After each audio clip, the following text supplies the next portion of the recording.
नमो भगवते वासुदेवाय। सज्जनों, अब इस अध्याय में शुक्ल यजुर्वेद तथा तैत्तिरीय यजु शाखाओं का वर्णन है। आइए चलते हैं सीधा कथा की तरफ। पारशरुवाच यजुर्वेद तरोशाखा सप्तविंशन् महामुनि वैपश्यायननामासो व्यास शिष्यस्य कारवै शिष्येभ्य प्रदोताश्च जगृहुतेऽप्यनुक्रमात् याज्ञवल्क्यस्तु तथा भूत ब्रह्मरात सुतो द्विजः।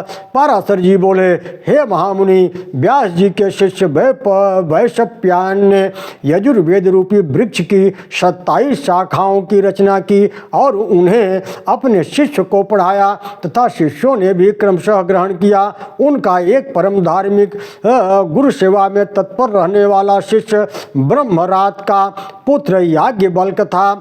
एक समय समस्त ऋषिगण ने मिलकर यह नियम किया कि जो कोई महामेरु पर स्थित हमारे इस समाज में सम्मिलित न होगा उसको 7 रात्रियों के भीतर ही ब्रह्म हत्या लगेगी। हे द्विज, इस प्रकार मुनियों ने पहले जिस समय को नियत किया था उसका केवल एक वैशप्यायन ने ही अतिक्रमण कर दिया। इसके पश्चात उन्होंने प्रमादवश पैर से छुए हुए अपने भांजे की हत्या कर डाली। तब उन्होंने अपने शिष्य से कहा, हे शिष्यगण, तुम लोग किसी प्रकार का विचार न करके मेरे लिए ब्रह्म हत्या को दूर करने वाला व्रत करो। तथा याज्ञवल्क्य बोले, भगवान, ये सब ब्राह्मण अत्यंत निश्चेत हैं, इन्हें कष्ट देने की क्या आवश्यकता है।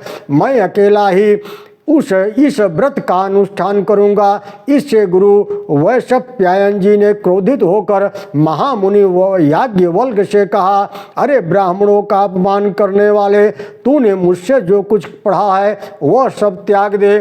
तू इस समस्त ऋषि श्रेष्ठों को निस्तेज बताता है।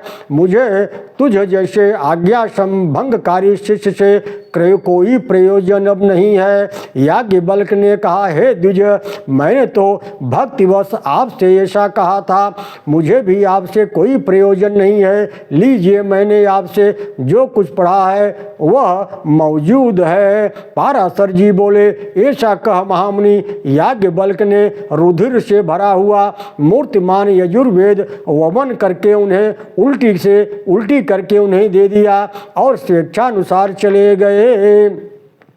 हे द्विज, याज्ञवल्क्य द्वारा वमन की हुई उन यजु स्मृतियों को अन्य शिष्यों ने तीतर होकर ग्रहण कर लिया। इससे वे सब लोग तैत्तिरीय कहलाए। हे मुनिषत्तम, जिन विप्रगण ने गुरु की प्रेरणा से ब्रह्म हत्या विनाशक व्रत का अनुष्ठान किया था, वे सब व्रताचरण के कारण यजु शाखाध्यायी चरकार्धवर्य हुए। तदनंतर याज्ञवल्क्य ने भी यजुर्वेद की प्राप्ति की इच्छा से प्राणों का संयम कर संयचित्त हो कर सूर्य भगवान की स्तुति की। ओम नमो भगवते वासुदेवाय।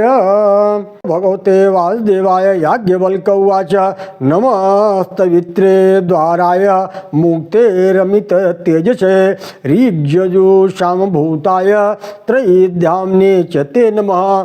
कालकाष्ठानिमेषादि कालज्ञान स्वरूपिणे ध्येय विष्णु रूपाय परमाक्षर रूपिणे सत्कर्मयोग्यो न जनो नैवाप बुद्धि कारणात् तस्मिन् दिने तस्मै नमो देवाय भास्वते। याज्ञवल्क्य बोले, अतुलित तेजस्वी मुक्त के द्वार स्वरूप वेदत्रय तेज से संपन्न ऋग यजु तथा शाम स्वरूप सविता देव को नमस्कार है, जो अग्नि और चंद्रमा रूप जगत के कारण सुषुम्न नामक परम तेज को धारण करने वाले हैं। उन भगवान भास्कर को नमस्कार है।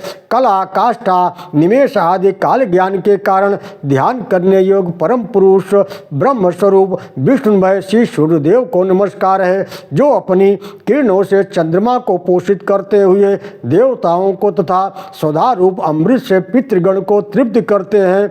उन तृप्ति रूप सूर्यदेव को नमस्कार है। इस संपूर्ण जगत के अंधकार को दूर करते हैं। उन तत्व सत्व मूर्तिधारी विश्वस्वान को नमस्कार है, जिनके उदर उदित हुए बिना मनुष्य सत्कर्म में प्रवृत्त नहीं हो सकते, जल शुद्धि का कारण नहीं हो सकता, उन भास्वान देव को नमस्कार है।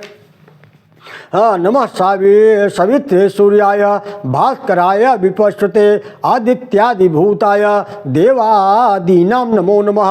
सविता सूर्य भास्कर विवस्वान को नमस्कार है। देवता आदि समस्त भूतों के आदिभूत आदित्य देव को बारंबार नमस्कार है। पाराशर जी बोले, उनके इस प्रकार स्तुत करने पर भगवान सूर्य अस्वरूप से प्रकट हो अवश्य रूप से प्रकट होकर बोले, तुम अपना अभिष्ट वर मांगो। तब याज्ञवल्क्य जी ने उन्हें प्रणाम करके कहा, आप मुझे उन यजु श्रुतियों का उपदेश कीजिए जिन्हें मेरे गुरु जी भी न जानते हों। उनके ऐसा कहने पर भगवान सूर्य ने उन्हें आयातयाम नामक यजु स्मृतियों का उपदेश दिया, जिन्हें उनके गुरु वैशंपायन जी भी नहीं जानते थे। हे द्विजोत्तम, उन श्रुतियों को जिन ब्राह्मणों ने पढ़ाया था वे वाजी न उन श्रुतियों को जिन ब्राह्मणों ने पढ़ा था वे वाजी नाम से विख्यात हुए, क्योंकि उनका उपदेश करते समय सूर्य भी अस्वरूप हो गए थे। हे महाभाग, उन वाजी स्तुतियों की काण्व आदि 15 शाखाएं हैं। वे सब शाखाएं महर्षि याज्ञवल्क्य की प्रवृत्ति की हुई कही जाती हैं। ओम नमो भगवते वासुदेवाय।